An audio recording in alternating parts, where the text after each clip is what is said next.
사랑하고 축복합니다. 삼손 시리즈 두 번째 시간입니다. 저는 오늘 사랑하는 여러분과 함께 제목처럼 하나님의 성령, 은사와 열매라는 제목으로 함께 은혜를 나누고자 합니다. 어린 시절에 목사님의 강대상을 조금 생각해 보면 어린 시절이어서 잘 기억은 안 나지만 가장 많이 들었던 설교 내용이 무엇일까 이렇게 조금 생각해 본 적이 있어요. 근데 제가 가장 많이 들었던 설교 중에 하나는 그 주제가 바로 성령 받으라라는 설교였어요. 예배를 통해서 성령 체험의 중요성이 매번 많이 선포된 이유가 무엇일까라고 생각해 보면 그 결론은 한 가지인 것 같습니다. 성령 받아야 주님이 원하시는 주님의 자녀된 새 사람으로 변화될 것을 우리가 알기 때문입니다. 그런 마음에 성령 받아라 그렇게 설교하셨던 것 같습니다. 근데 성경을 자세히 살펴보면 이 성령 체험, 즉 은사와 열매 맺음이라는 것들로 나뉘어진다라는 것을 알게 되었습니다. 은사, 성령 체험이라고 하죠. 그것은 정의하면 은혜로 주어지는 성령의 선물이에요.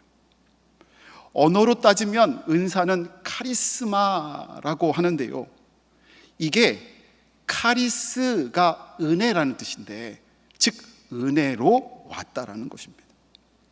게다가 선물은 무슨 보상을 받고 돈 받고 주는 게 선물이 아니라 공짜로 마음을 담아주는 것이 선물이잖아요. 은혜도 그렇고 선물도 그랬던 것처럼 그것은 거저 주신 것이라, 귀하지만 거저 주신 것이라 받은 우리가 자랑할 공로가 없는 것이 바로 카리스마입니다. 고린도전서 12장 7절 말씀을 보면 하나님께서 성령을 우리에게 주신 이유를 밝히는데요, 고린도전서 12장 7절 말씀은 각 사람에게 성령을 나타내심, 주신 이유가 유익, 즉 하나님의 일, 공동의 이익을 위해서 성령을 허락하셨다라고 말합니다. 그러니까 성령은요, 은사는요, 왜 체험하게 되고 하나님이 왜 허락하시냐, 우리 잘하라고 하는 것이 아니라 우리를 통해서 하나님의 놀라우신 일, 공적인 일, 하나님의 일을 이루기 위해서 허락하신 것이 바로 은사, 카리스마예요. 근데 이 은사, 카리스마를 개인의 이익이나 개인의 위험, 명예를 위해서 사용하는 것, 그것이 얼마나 큰 문제가 되는지 그러니까 바로 알게 되잖아요. 그래서 상황에 따라서는 은사는요, 카리스마는요, 절제되거나 통제될 필요도 있다라는 것 아시지요? 바울도 이것에 대해서 동의하면서 고린도전서 14장 18절과 19절에 이와 같이 말합니다. 제가 읽어드리겠습니다. 내가 너희 모든 사람보다 방언을 더 말함으로 하나님께 감사하노라. 그러니까 고린도 교회 사람들보다 내가 방언 더 잘할 수 있다는 걸 얘기하는 거잖아요. 그런데 19절에 뭐라면, 그러나 교회에서 내가 남을 가르치기 위하여 깨달은 마음으로 5마디 말하는 것이 1만 마디 방언으로 말하는 것보다 나으니라 라고 바울이 이야기했습니다. 은사가 공동체의 질서보다 앞서면 안 된다는 뜻이고요, 교회의 덕을 위해 사용되어야 한다는 말입니다. 카리스마는요, 은사는요, 나 자신을 위해서 드러내고 교회의 질서를 해치기 위한 것이 아니라 철저하게 하나님의 일, 교회를 세우는 일을 위해서 사용되어져야 된다는 거예요. 특히 고린도서 12장 28절과 31절에 보면 은사가 3가지로 정리되어 있는데, 첫 번째 은사는 사도, 선지자, 교사와 같이 직임으로 주어지는 은사가 있어요. 그리고 두 번째 은사는 뭐냐면 치료, 방언, 통역과 같은 능력으로 주어지는 은사가 있다라고 성경이 이야기합니다. 마지막으로 세 번째 은사는 뭐냐면 도와주는 은사, 다스리는 은사 등 일상생활에서 우리가 은사라고 생각하지 않는 일상의 것들이 은사라고 이야기합니다. 한 사람이 전부 얻지 않고 그 다양한 은사를 하나님께서 나눠주신 이유는 서로 다른 은사를 가진 사람들이 주님 안에서 연합하라고, 협력하라고, 그래서 주님을 기쁘시게 해드리라는 하나님의 뜻임을 우리가 기억해야 될 줄 믿습니다. 성품으로 드러나는 거룩한 성령의 능력이에요. 그래서 우리가 잘 알잖아요. 갈라디아에서 5장 22절과 23절에 나오는 성령의 9가지 열매. 열매라는 단어가 얼마나 많아요. 은사는요, 한동안 나타났다가 사라지는 경우가 있어요. 왜냐하면 교회를 위해서 주는 거지 개인에게 영원히 주는 것이 아니거든요. 은사 직임도 그렇고 능력도 그렇고 잠깐 주님을 위해서 주어지는 거지 영원하지 않아요. 그래서 잠깐 나타났다가 사라지는 것이 은사라고 한다면, 반면에 열매는요, 성품을 형성하기 때문에 믿음 안에 머무는 한 쉼 없이 이어지는 것이 바로 열매예요. 그런 의미에서 정리하면 은사는 일시적이고요, 열매는 지속적이고요.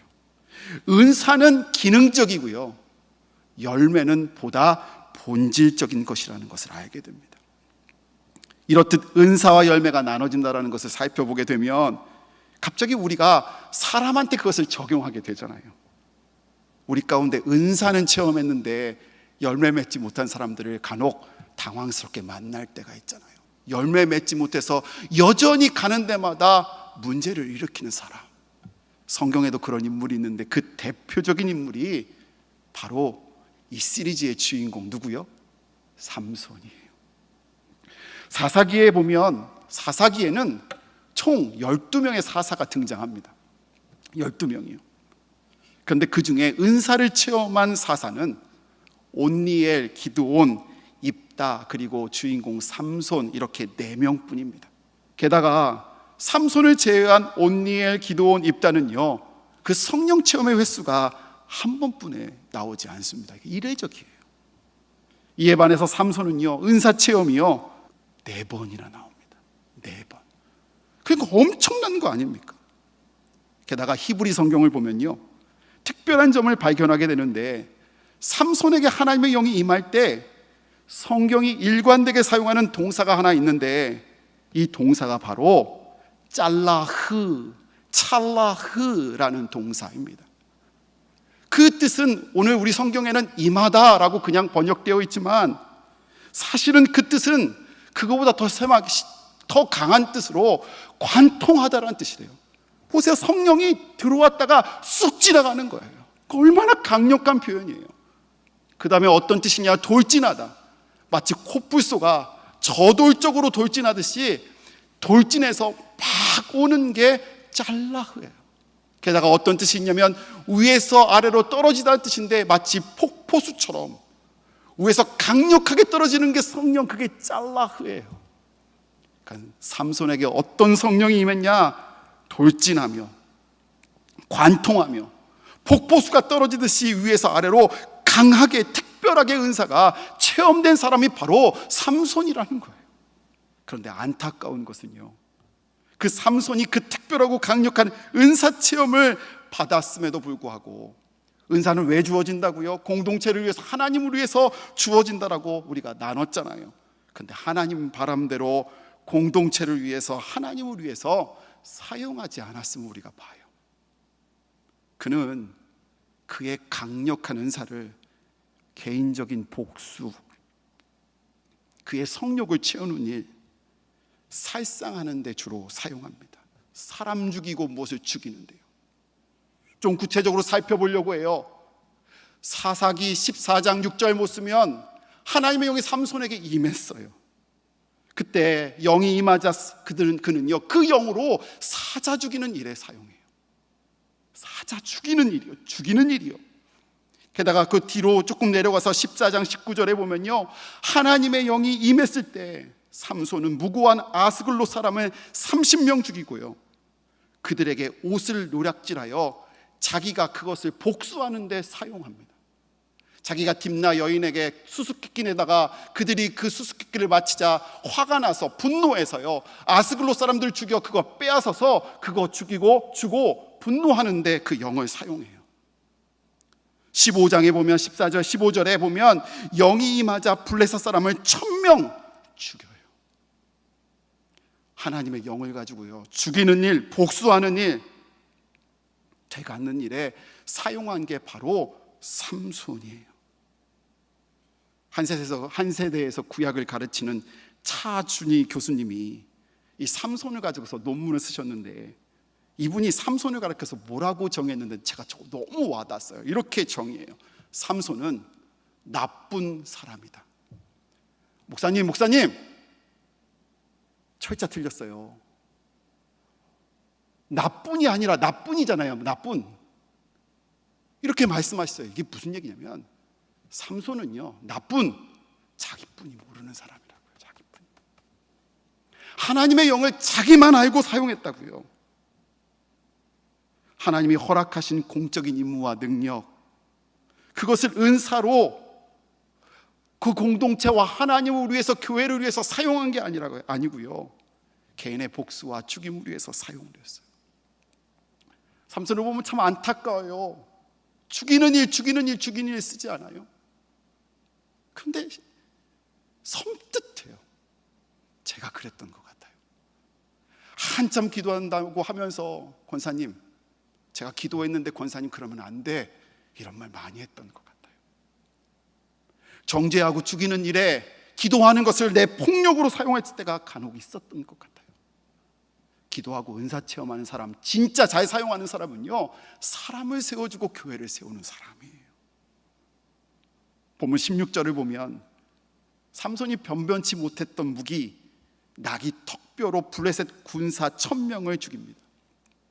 당시 조금 상식적으로 알아야 될 것은, 블레셋은요, 철기로 무장되었을 때였고, 이스라엘 사람들은 청동기뿐이 되지 않아서 블레셋 사람들이 상당한 강력한 군사력을 가질 때였는데요, 청동기도 아니고요, 삼손이 꼴랑 나귀 턱뼈 요거 하나 가지고서 그 사람, 블레셋 사람 1000명을 죽입니다.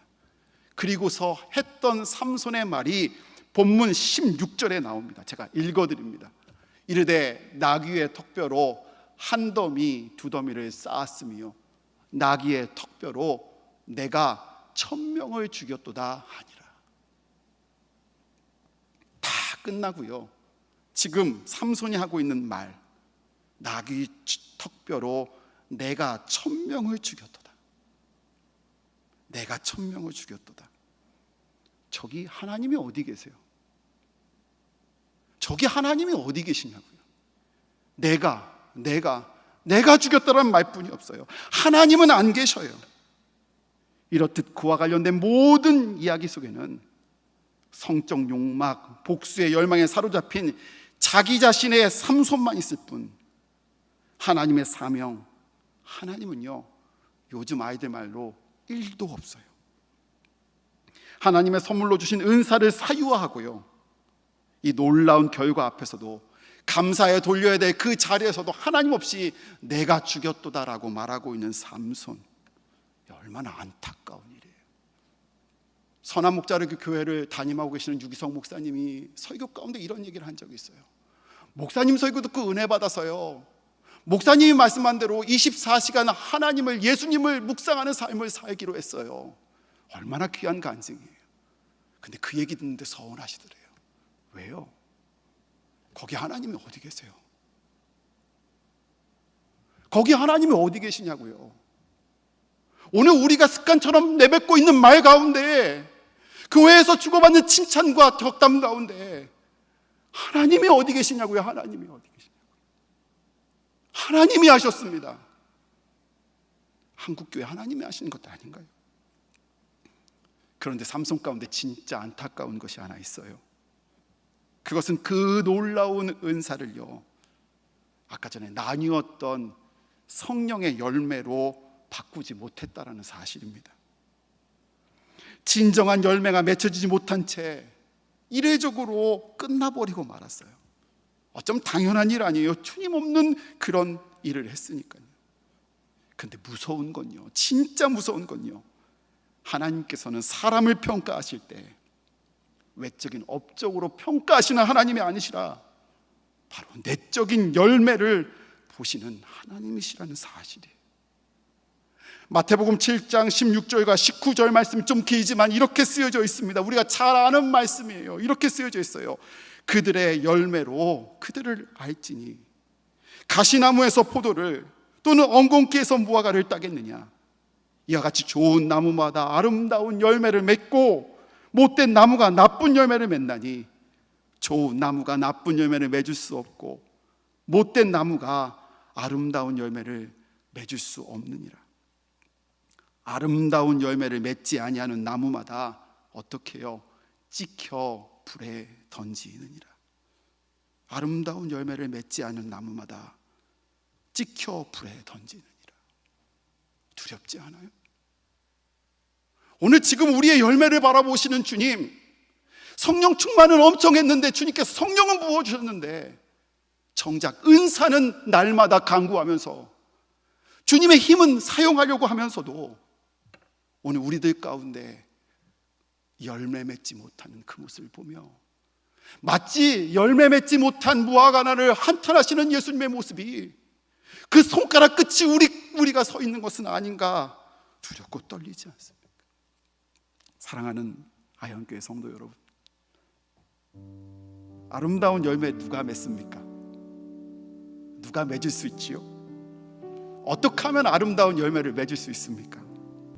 나무 한번 생각해 보세요. 열매는요, 나무만 살아있으면, 그리고 그 나무의 가지에 잘 붙어만 있으면 자연히 맺혀지는 게 열매예요. 맞아요? 나무 안에 생명이 있기 때문에 내가 생명을 만들지 않아도 열매 맺는 것은 당연한 것입니다. 그런데 오늘 우리의 현실, 한국교회 현실은 어떻습니까? 열매가 사라지고 생명력을 잃어가고 있습니다. 사람들이 손가락질하고 있고 우리 가운데 열매 없어지고 있습니다. 삼손의 말씀을 묵상하며 놀라운 은사는 체험했지만 정작 열매 없는 생명 대신 복수와 정죄하던 우리의 모습, 자신의 모습을 과시하며 자랑하며 여기서도 내가 저기서도 내가, 주님은 일도 없는, 그래서 정작 주님이 원하시는 열매는 맺지 못하는, 주님 앞에 서서 열매가 어디 되냐라고 말씀하실 때 아무 말 못하는 우리, 그게 오늘 우리들의 모습은 아닌가. 마음이 너무 아프더라고요. 우리가 붙어 있어야 할 생명나무가 무엇입니까? 우리가 잡혀야 할 생명나무가 어디 있습니까? 예수님이 십자가를 붙들고 있으면 우리가 우리를 드러내려고 하지 않아도요, 우리가 내가 하지 발버둥 치지 않아도요, 우리 교회 부르짖지 않아도요, 그 십자가의 사랑으로 우리를 살려주셨듯이 우리 주님이 우리를 살려주실 줄 믿습니다. 열매 맺게 해주실 줄 믿습니다. 우리로 주님의 그 열매를 풍성하게 맺게 하시며 이 어두운 땅 가운데 희망으로, 소망으로 삼아주실 줄 믿습니다. 사랑하는 여러분, 오늘 주님을 붙잡기를 원합니다. 삼손처럼 은사는 받았으나 열매 없는 인생이 아니라, 삼손이 아닌 주님 손 붙잡고 주님의 생명 안에서, 십자가 생명 안에서 새 생명을 가정과 교회와 속회와 이 땅 한국에서, 대한민국에서 일어날 수 있는 저와 여러분 되시기를 간절히 소원합니다.